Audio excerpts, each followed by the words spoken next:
ఊర్లో పెళ్లికి కుక్కలడావుడి అన్నట్టు మా ఇంట్లో పెళ్లి మా ఇంట్లో మేము పెట్టిన చెట్టుకు కాయలు కాస్తే మేము పెట్టిన పిల్లలు పెడితే ఇవాళ మేము తెచ్చినాం అని చెప్పి ఎవరికి వారు ప్రజలు చూస్తుంటే అసహ్యం వేస్తున్నదని ఆలోచన కూడా లేకుండా అబద్ధాలు ఆడుకుంటూ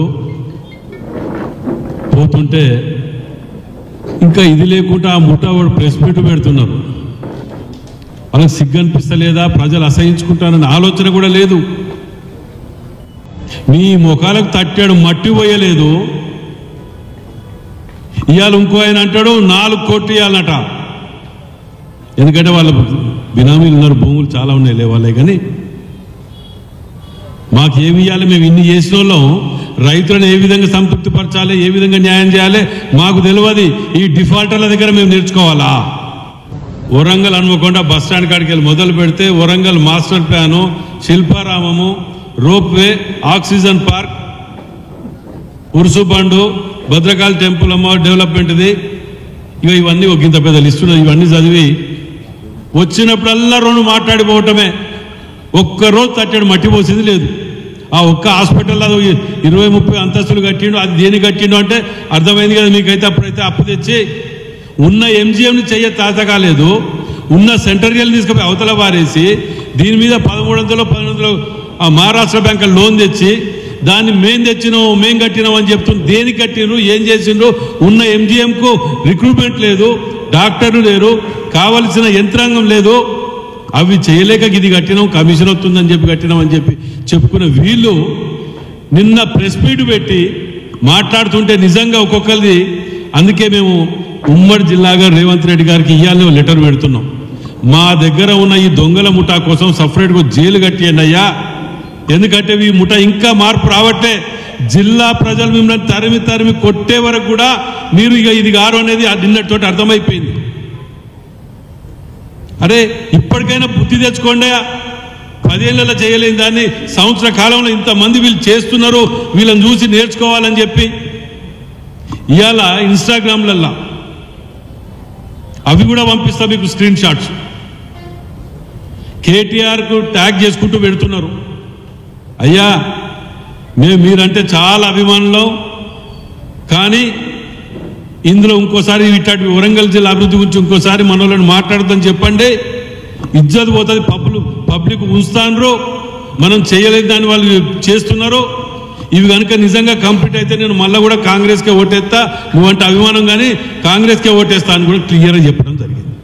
అవి కూడా మీరు స్క్రీన్ షాట్స్ నేను పంపించేది. నిరాధారంగా ఎప్పుడు మాట్లాడాం మేము. గాడుపుల బాణాలు అయ్యాం వీళ్ళ తీరుగా.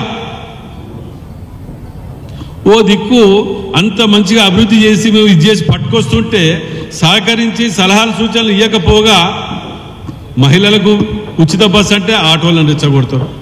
ఇప్పుడు ఎయిర్పోర్ట్కు ల్యాండ్ అక్విజిషన్కు సుమారు 196 ఎకరాలు కంప్లీట్ అయిపోయింది సర్వే.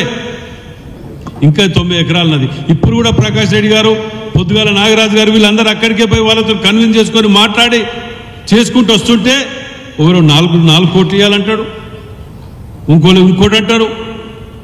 వాళ్ళు ఏం చేసిన వీటన్నిటి మీద సిబిఐ ఎంక్వైరీ చేసి నిజంగా కూడా వాళ్ళని జైల్లో పెట్టాలి. పాపం లేదు.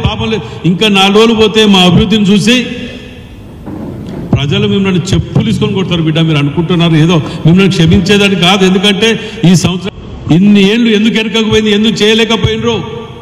మేం చేయబట్టి వచ్చింది ఉద్యమంలో. అసలు ఈ తెలంగాణ ఉద్యమాన్ని అడ్డం పెట్టుకొని చెయ్యరాని పాపాలు అన్నీ చేసిండ్రు. ఇంకా ఉద్యమాన్ని పెట్టుకొని అడ్డం పెట్టుకొని బతకాలని చూస్తారు వీళ్ళు.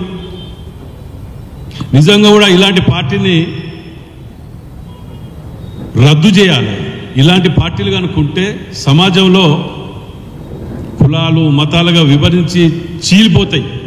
కానీ ఇలాంటి పార్టీల వలన ద్వేషభావాలు ప్రజలలో నాటుకపోయి విద్వేషాలు రెచ్చగొట్టి శవాల మీద పేలాలు ఎరకదిని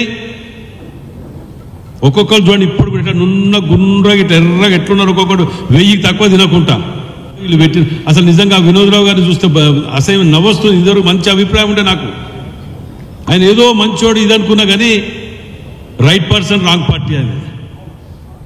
మేము రిప్రజెంటేషన్ ఇచ్చి వచ్చినాం 2005 అరే రిప్రజెంటేషన్లో పార్టీ ఆఫీస్ కావాలని 1,90,000 ఇచ్చిన నేను కలెక్టర్ ఆఫీస్లో అక్నాలజ్మెంట్ తోటి ఉన్నాయి. మీరు చేసే పని అది. రిప్రజెంటేషన్ ఇచ్చినాం, అయిపోయింది మా పని. ఏది టోటల్లీ ఇన్కంప్లీటెడ్ ఫెయిల్యూర్ క్యాండిడేట్స్ మీ యొక్క టీం. సక్సెస్ఫుల్ టీం ఏదైనా ఉన్నది అని అంటే 2024 నుంచి 25 మా టీం అది. మీ టీం ఎక్కడ పనికొచ్చింది? దేనికి పనికొచ్చింది? తినటానికి, దోసక తినటానికి తప్ప దేనికి పనికి రాలే. ఆ ప్రెస్ మీట్ పెట్టిన చూసి వాళ్ళు వినోద్రావు మాట్లాడుతుంటే నిజంగా ఈయనని కలిసినాం, అది చేసినాం.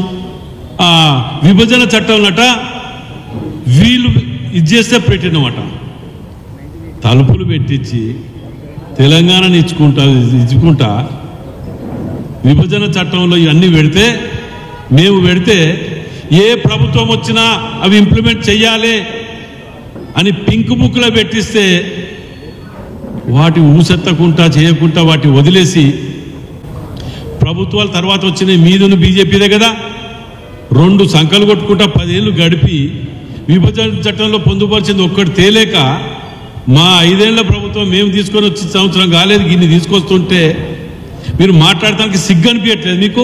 మాకే అనిపిస్తుంది మీరు మాట్లాడుతుంటే.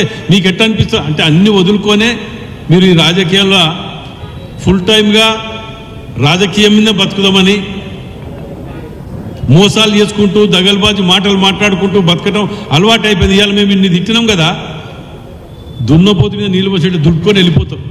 మళ్ళీ రేపు పొద్దుగాల ఇంకోటి మాట్లాడతారు, వీళ్ళ తిరిగా మాయ మాటలు చెప్పు. ఇన్ని మాటలు మీరు అందరు గమనించిండ్రు. వచ్చినప్పుడల్లా వాగ్దానాలు చేయకుండా పోయినరా? పిరికడు మట్టిపోయేనికి ఎయిర్పోర్ట్ గురించి మాట్లాడితే పాపం తాకుతుంది మీకు. నేను ఇన్ని రోజులన్నా మాట్లాడితే ఏమనుకున్నా, కానీ వినోద్రావు లాంటి వాడు ఆయన ఏంటిది అనేది మాకు ఇంత ఇదిగా ఆశ్చర్యం వేసింది ఆయన మాట్లాడుతుంటే.